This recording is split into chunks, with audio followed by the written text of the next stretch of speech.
this is my team.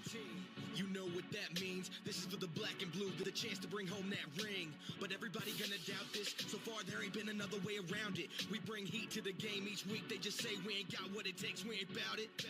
Well, y'all can just keep saying that we ain't gonna make it, but at the end of the day, this will be the Panthers nation. You know, this ain't a game to us major players at every angle that you can think of. That's why you hate us. Get out the way of greatness. You can look at our faces and see the blood, sweat, and tears that it took to create this. Yeah, I know what you're thinking, but you can save it. Cause even on the darkest of days, you know we're always gonna find a way to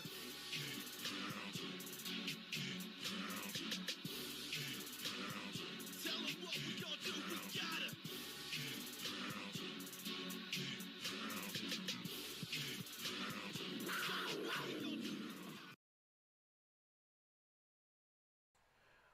What is up? What is up? What is up?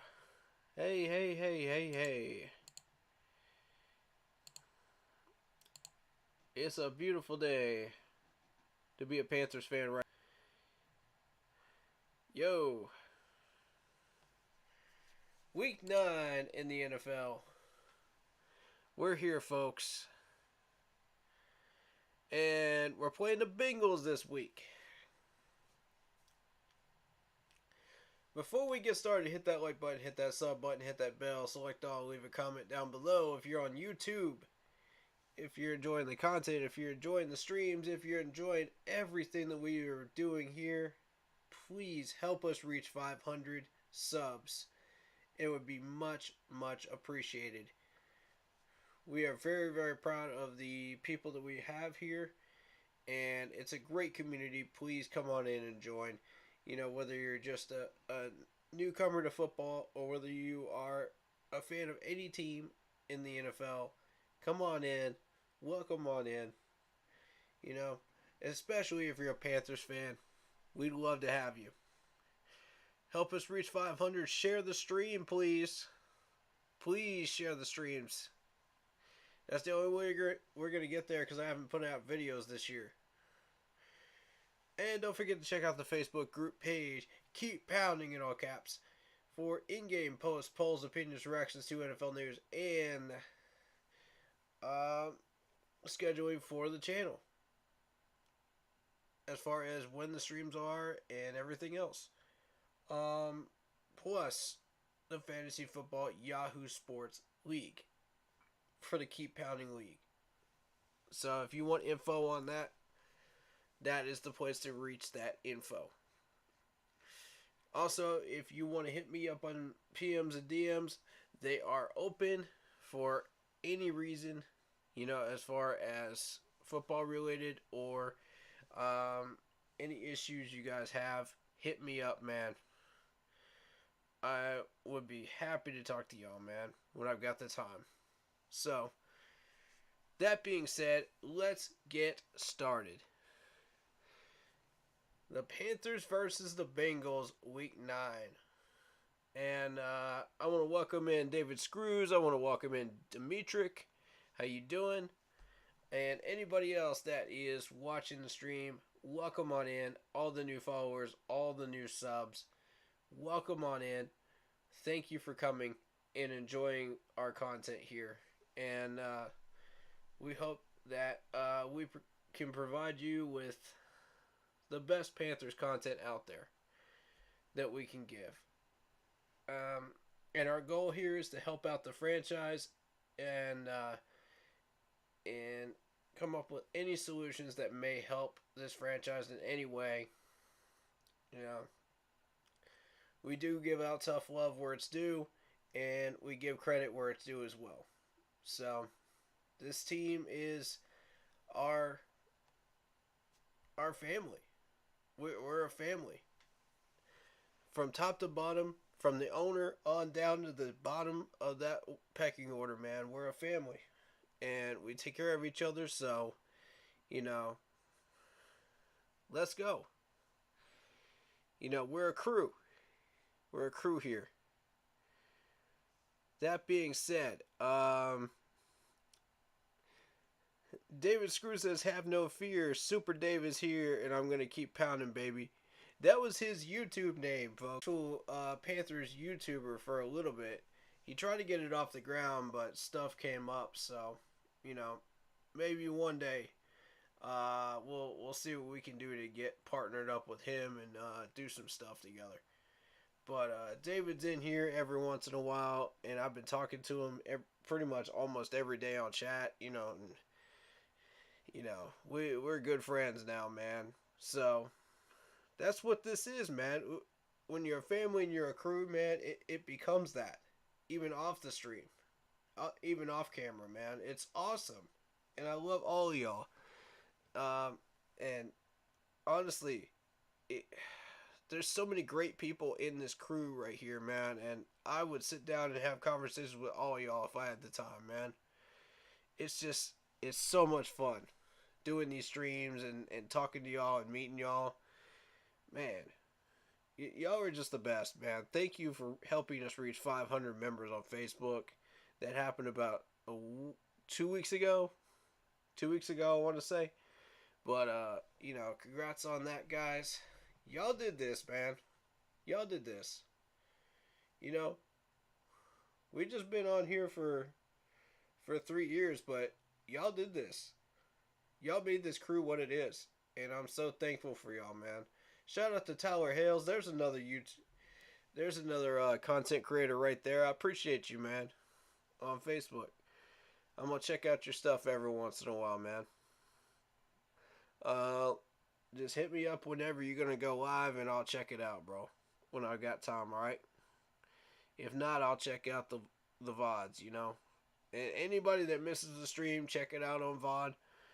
It's there, it's permanent, it's out there. So, that being said, let's talk about this crazy, quiet week at the trade deadline this week.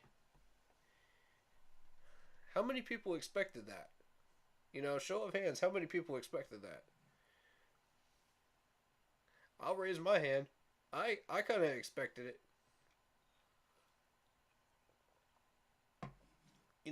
I'll say this, man. With the CMC trade, I thought that was pretty much it. Because I figured, yeah, there's a couple of players we could move and probably free up some cap space for next year, but we chose not to do it. Mostly because it would probably eat up some dead cap space. That's probably what it's going to be, is cap penalties and held against us and dead cap space. So, that money doesn't come back to us. There's a few of those moves that we could have made that money goes to us this year and doesn't help us next year, which is a problem because we got plenty of money this year to handle our business. It's next year, man. We got to re-sign Brian Burns, and this man wants to be here, man. You could see it. You could see it at every single time that this man speaks. He loves it here, man. And, the only reason I recommended him is because it would help us cap-wise. But I still love this dude, man. I do. Don't get me wrong. Don't get it twisted, folks. I love Brian Burns. I always have. But when it comes down to business and business alone, that's where I gotta get. I gotta clear out the spider webs, man. And I gotta say, let's get down to business. We can talk and talk and talk and talk and talk. About personal relationships. Between fans and players and the management and players. But at the end of the day, you gotta come down off that pedestal and just say, okay, business is business, man. You know what I mean? But I'd love to have Brian's here, man. I'd love to have the Spider Burns here. And it's going to take a lot of money. I don't know if it's going to take the 25 that Big Cat is suggesting, but I would say maybe 20. But he thinks 25, so, I respect that. I'll say that much. So I'm going to get to the comment section here before I move on to my next topic. Tyler says, "What's up, man? I'm pissed about this game last week. Hopefully we play better defense this week. I think Matt Rule and his mentors were the problem. We've been playing kind of better since we got rid of them. Yes, man. I've been saying it. I've been saying it for the longest time, guys. It was Matt Rule. He was the head of the snake.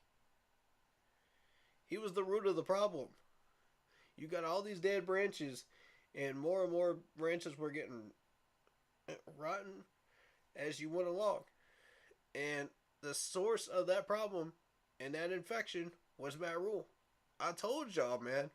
You put Steve Wilkes in, look what happened in 3 weeks. Look what happened in 3 weeks. It's a totally different team. It's like we pulled a total 180. And the biggest surprise for me was that offensive line went from 31st ranking in the PFF to 4th. Yes, folks, 4th. I was like, are you serious? 4th in the league? I was like, nah, that can't be right. That can't be right. But then you look around the league and everybody's having offensive line problems, and you're going, hold up a second. That PFF grade might be onto something. You know what I mean? They might actually be onto something here. So, you know, I had my doubts, about it, how strong the offensive line was. But, officially. But 4th is interesting. I did not expect the top 5 ranking right there. And I'll tell you this.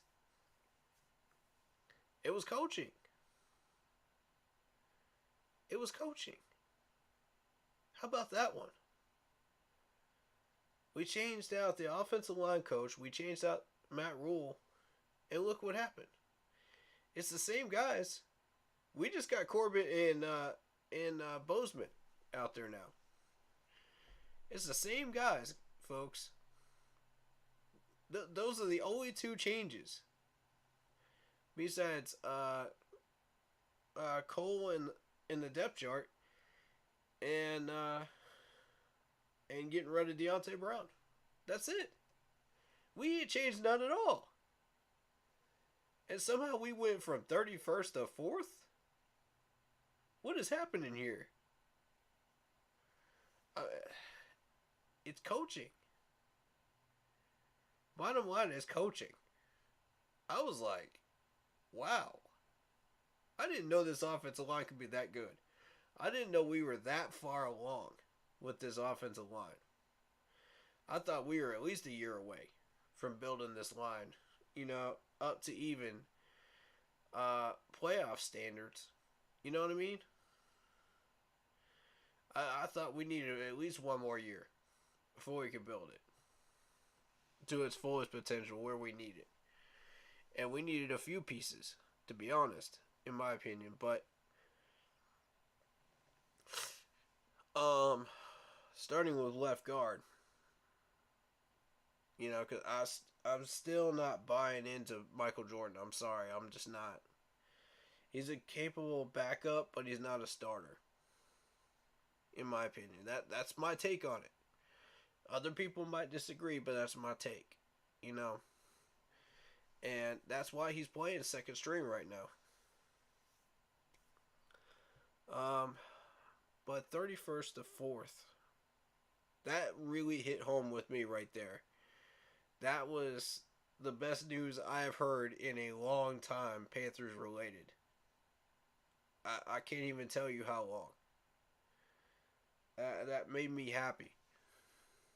Because I've always been a proponent of the lines on both sides of the ball, and that's where it starts. When you're starting to build a team, when you're starting to build a franchise, that's where it starts. And Steve Wilkes gets this, man. He even said it in his most recent presser, man, on Wednesday. And I was like, thank you. Finally, a head coach that gets it. Thank you. It's not every day you run into one of those guys, man. And I just want to give Steve Wilkes his credit, man. Full credit for that right there. That made me actually smile ear to ear right there. Because I was like, now that's a ball coach. That's a ball coach. That's a coach that's got some spine and some backbone right there. That actually understands how to build a team correctly. You know, it starts there. And to follow up on that comment from Tyler there about the Falcons game, one of the biggest problems we had during that Falcons game is our D-line did not win in the trenches. And there's your connection right there. I'm not sure exactly what happened there, but I'm sure the coaching staff is getting to the bottom of it this week. Or has gotten to the bottom of it by now. And I'll say one other thing about that Falcons game. The first thing that Wilkes did on Wednesday practice, as soon as we were able to have that first of the 3 practices this week, was he put in the 2-minute drill and had the game-winning kick situation. Well done, Mr. Wilkes. Well done. That is learning from your mistakes. And that's something that other coaches have not done yet here in Carolina. So I just want to give this man his props.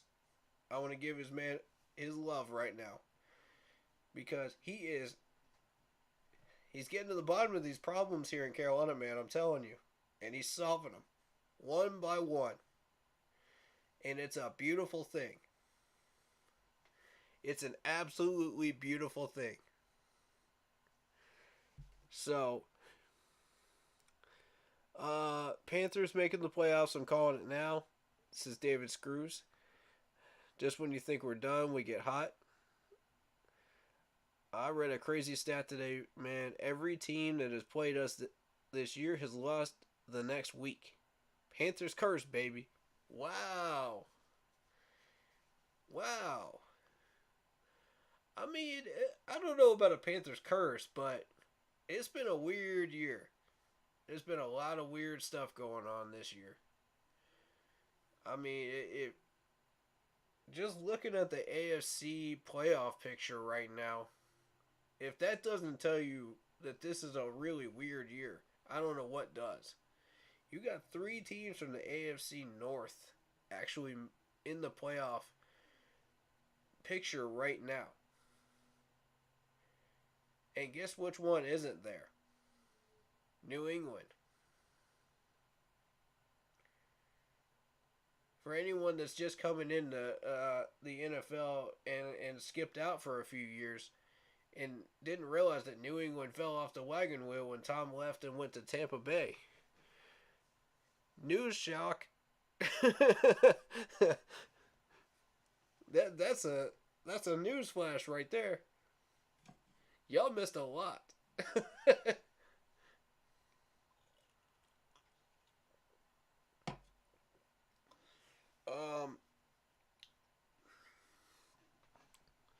But yeah, that made me happy this week, man. Just seeing all that stuff. As far as the playoffs are concerned, let's not jump the gun yet. Because we don't know what's going to happen on week 10. That's going to be the key. Can we beat the Falcons and actually win that game? They will have AJ Terrell back. But the Falcons did give us a blueprint on how to beat them. And we followed that blueprint to the letter. Except our D-line did not win the battle in the trenches last week. And we did some dumb stuff that cost us that game. Such as the helmet from DJ Moore, which technically should not have even been a penalty if you believe what Tony Dungy was saying. And then Eddie. You know, and I'm telling people not to rush to judgment on Eddie. And the reason I say that is look at his numbers. There's a lot of teams that wish they had a kicker like Eddie, man. I'm telling y'all, calm down on Eddie. Y'all need to get off his back, man. Get off his back.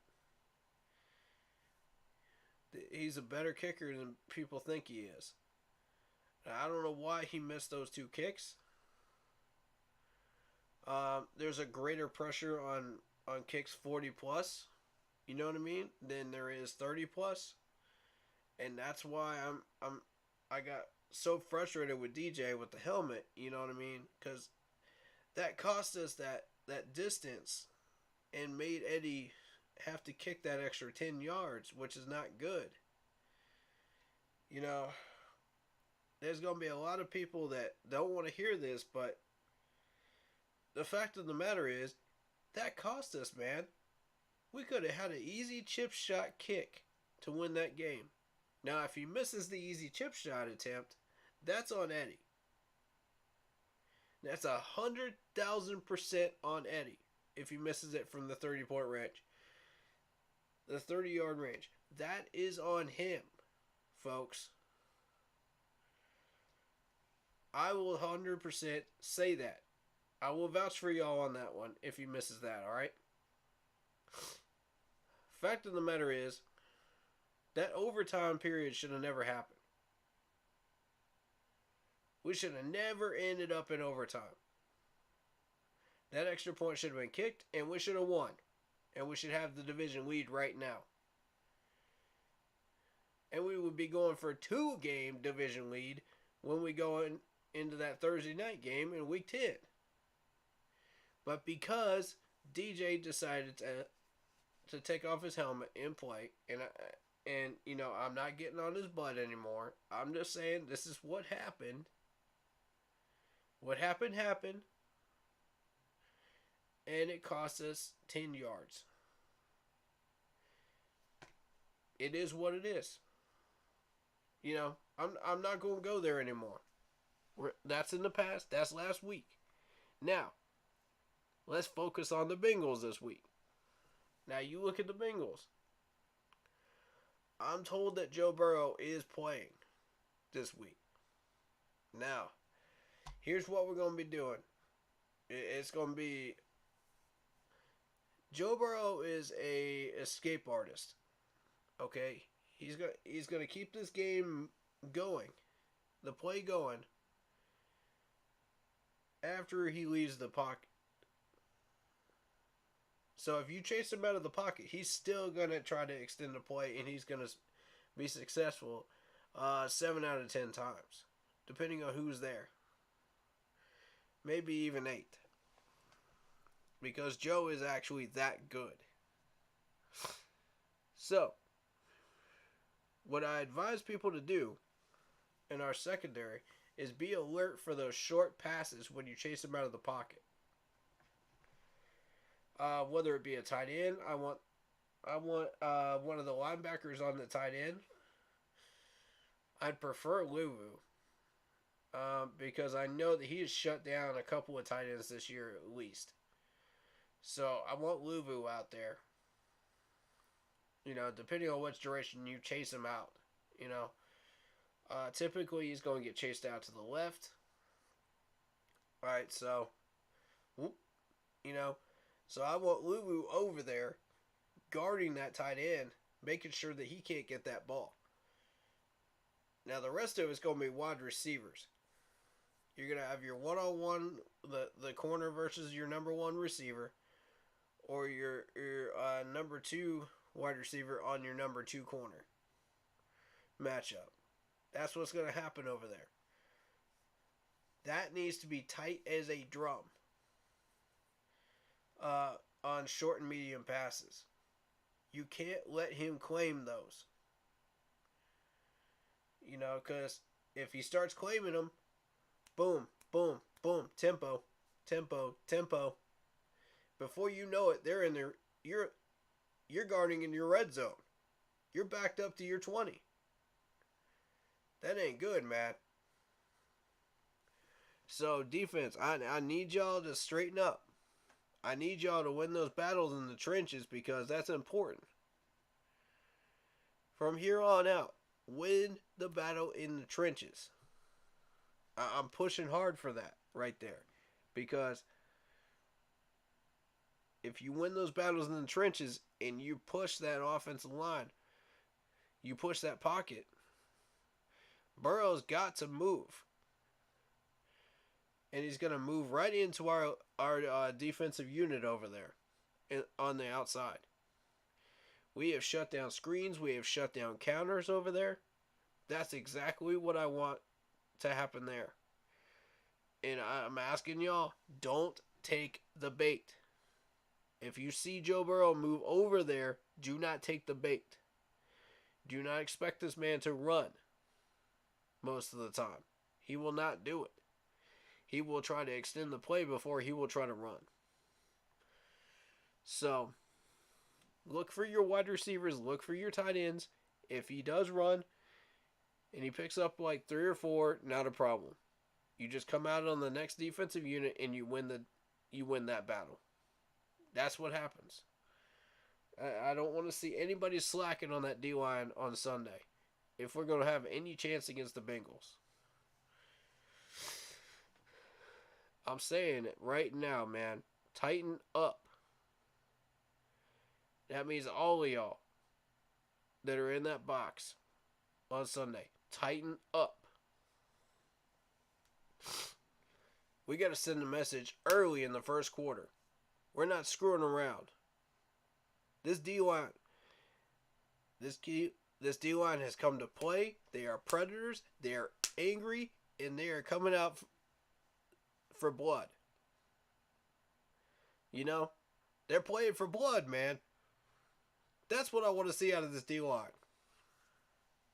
I want to see some ferociousness.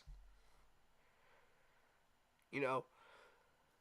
Now, none of this lollygagging around nonsense that I saw against Atlanta. Getting pushed around, getting bullied. You know, none of that. That's that Matt Rule garbage right there. Now, I need y'all to be ferocious. I need y'all to come out for blood. First quarter. Right out of the gate. Don't waste any time. I mean, because they're going to do the same thing. So will Atlanta in week 10. I need y'all to come out there fighting. Like you're about to fight Mike Tyson, man. I'm telling you. Because if you don't, they're going to bully you and push you around just like Atlanta did last week. Fight back. Yeah. Be disciplined. You know what I mean? Be disciplined, but be ferocious. Remember, we're the predators. Not them. We are. We got Steve Wilkes as our head coach now. We got a crew, man. We got Al Holcomb as our defensive coordinator. This is a ferocious group. This is a top 10 defense right here, if not top 5. Play like it. I need all y'all to come out and play like it on Sunday. You know, that means coverages, that means tackling, that means doing everything you're supposed to do. Play a clean game, okay? But come out ferociously. This is your chance to shine against Joe Burrow. This is your chance to send a message to the league that we are done with the Matt Rule era. That we are done being that identity of the Panthers that just lays down and takes it every Sunday. And just accepts our L. No, we are not that team anymore. And anybody that comes into our building in Boa, you know, and any team that comes into our games on the road and thinks that we are that same team is in for a rude awakening. We're going to come out like predators in the Amazon jungle, man. Telling you.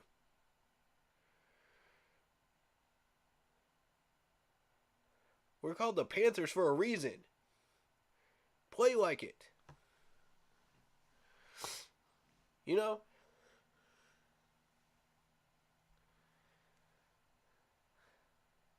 I love y'all, man. But y'all needed that pep talk, man. For real. Y'all needed that. And I hope that motivated y'all. I hope that lit a fire in y'all. Imagine if we send a message to the league that we beat Joe Burrow.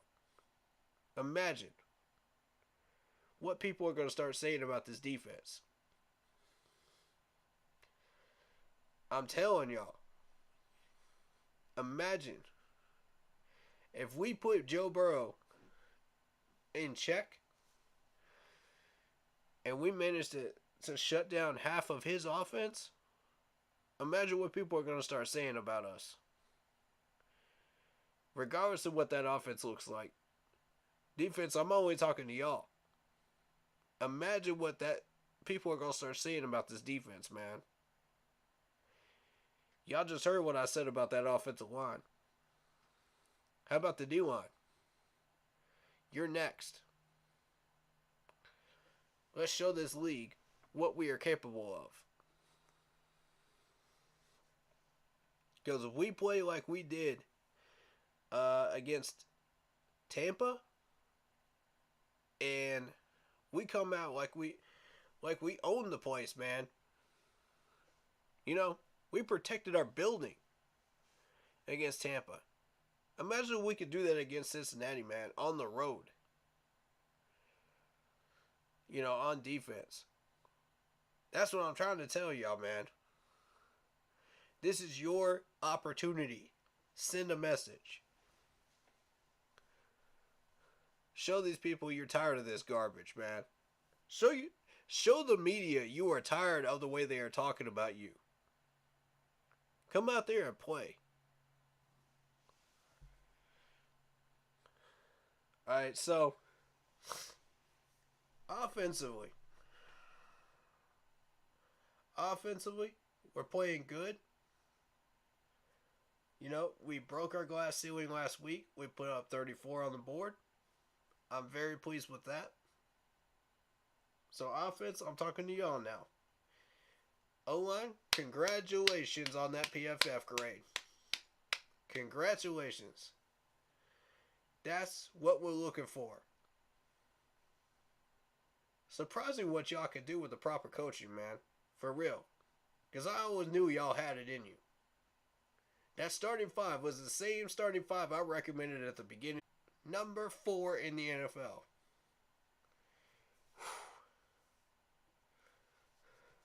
When it comes to this team and things go that direction right there, that's when I love being right about this team, man. That's when I love it. Because progress is being made. And a lot of good things happen when me and the head coaching staff and the GM are on the same page. And all of us here in this crew are on the same page together with them. A lot of good things happen. This is the start, folks. This is the beginning. We're just getting started on this journey. Imagine what it's going to look like once we get this team fully built and get rid of that cap issue, man. Just imagine. We got Scott at the helm, man. We got a true captain at the helm of this team right now. And that's, man. You know, this is a true captain right here. Sailing us through these waters. We're good, bro. We're good. You know, are y'all the only ones excited about this draft coming up in April? With Scott being freed of Matt Rule? And I believe Marty was responsible for that, as a matter of fact. Although he did put us in cap debt. But I am proud of what the heck he pulled out of that draft. that year. We got some nasty players out of that draft. That's the last time I was this hype about a draft. And to us that hasn't won a Super Bowl yet, that have had 2 opportunities to get in there, for us analysts, that do YouTube content, this is our Super Bowl, man. We spend a good 2 months preparing for this stuff, man. And with Scott fully off the chain, man, this is what we live for right here. This is our Super Bowl. You know what I mean, y'all?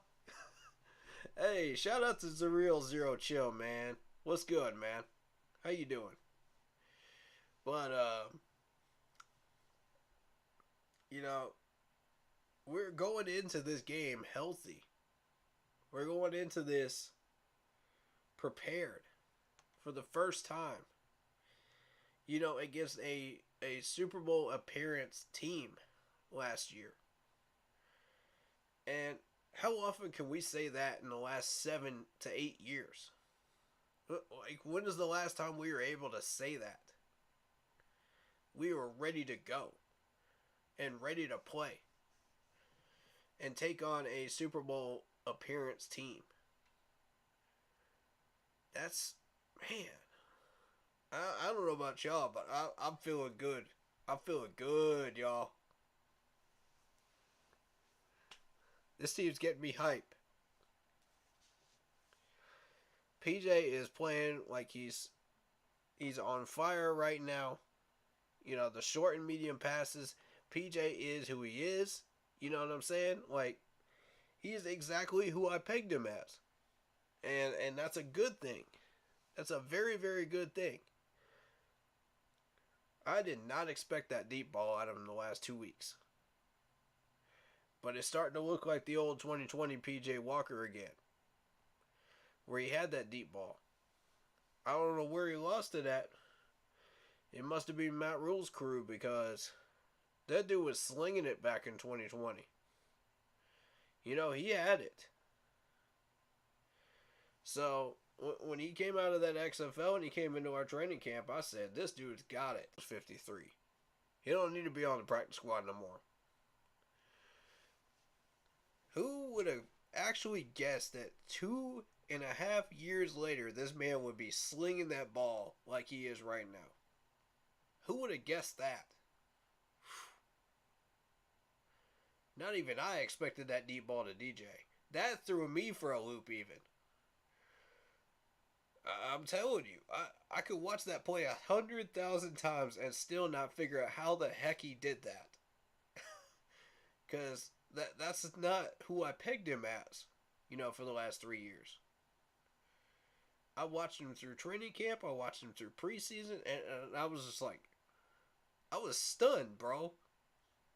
I was straight up stunned. I've never seen that man throw past like 40 yards. Never. And all of a sudden, he hits like a 60, what was it, 66 or something like that? Yard pass. I was like, who are you? who is this dude? And on target, too, of all people.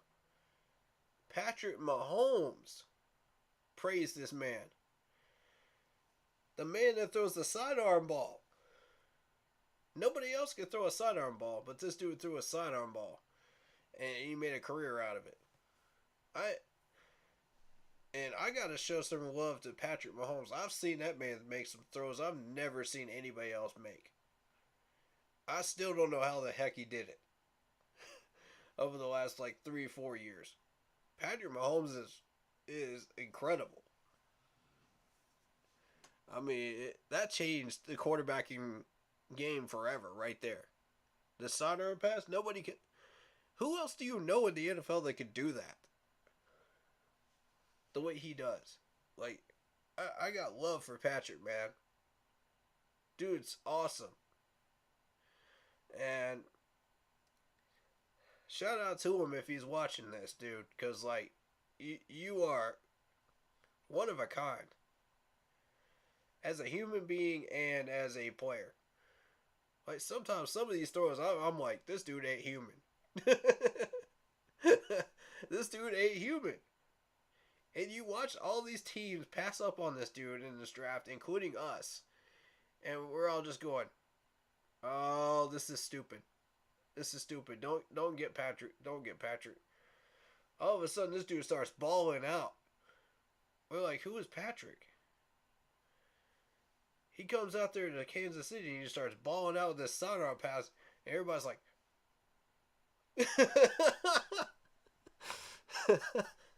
I'm telling you, man, you never know.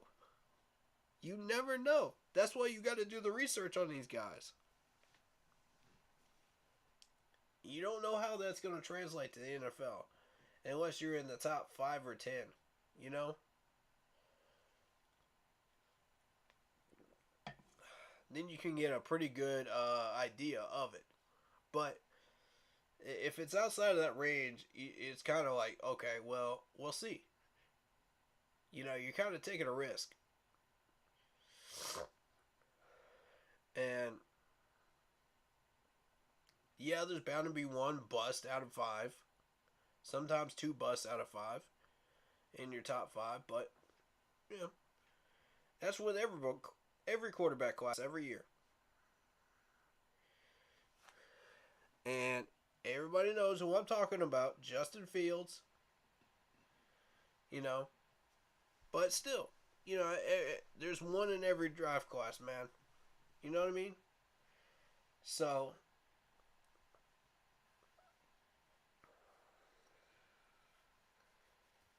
you got to be prepared for anything, man.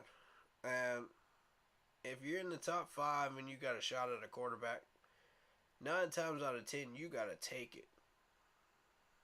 You got to. It depends on what that quarterback class looks like and what your quarterback room looks like. But 9 times out of 10, you got to take that opportunity. Because you're not going to get another one. Unless you're probably the Detroit Lions, right? Who are constantly in the top 5. Or you got 2 top 10 draft picks like the Texans do right now. I noticed that when I was doing a mock draft this week. I was like, huh? And then I saw the Watson trade and I was like, oh, that makes sense. I was like, yep, that makes sense. But we saw what Jacksonville did with their 2 first rounders.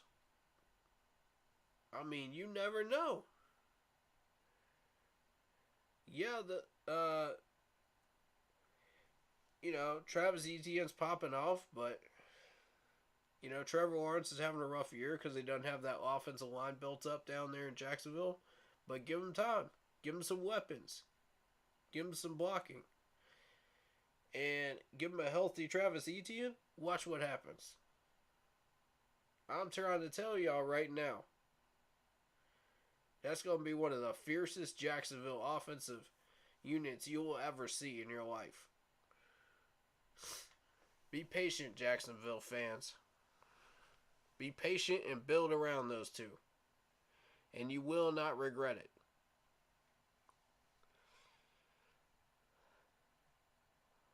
In fact, I would go as far as to say that might be the 2 best first round picks I've ever seen Jacksonville make.